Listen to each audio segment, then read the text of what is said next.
Dynamic programming is a powerful algorithmic technique used to solve complex problems by breaking them down into simpler subproblems. Imagine you're trying to find the shortest path in a grid. Instead of recalculating the path every time, dynamic programming stores the results of subproblems in a table. Take the Fibonacci sequence as an example.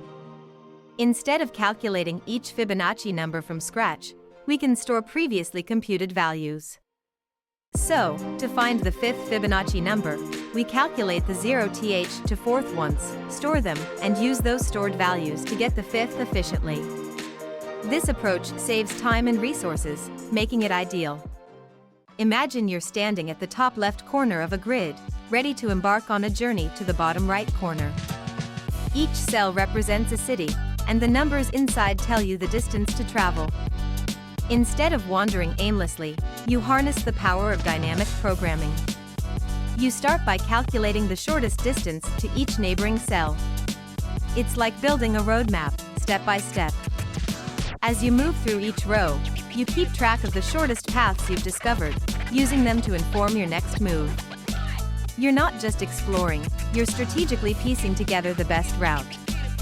Finally, when you reach that bottom right corner, the value you find there isn't just a number, it's the shortest path to your destination, crafted through careful calculation and smart decision-making. That's the beauty of dynamic programming. Imagine you're trying to find the quickest way home from school. You have a map of your neighborhood, and each street takes a certain amount of time to walk.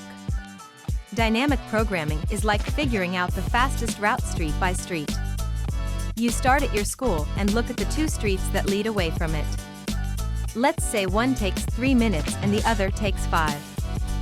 You'd choose the 3-minute street because it's faster. Next, you look at the next set of streets. You already know it takes 3 minutes to get to the first one, so you can add that time to the time it takes to walk the rest of the way. You do this for every street, always choosing the quickest way you've found so far. By the time you reach the end of your map, your house, the time you see there is the total time for the fastest route home.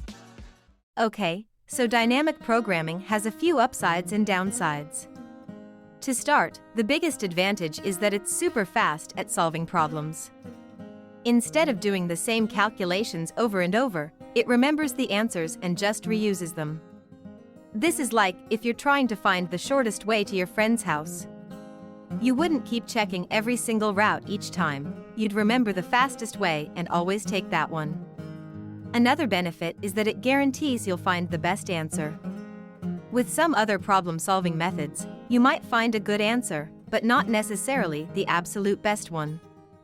Dynamic programming is more like a strict rule follower that always finds the perfect solution. Now, for the downsides. First off, it can use a fair amount of memory.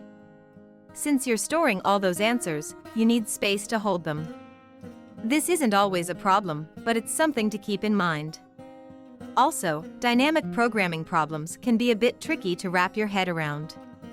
It takes some practice to break down a problem into smaller pieces and figure out how to store and reuse the answers.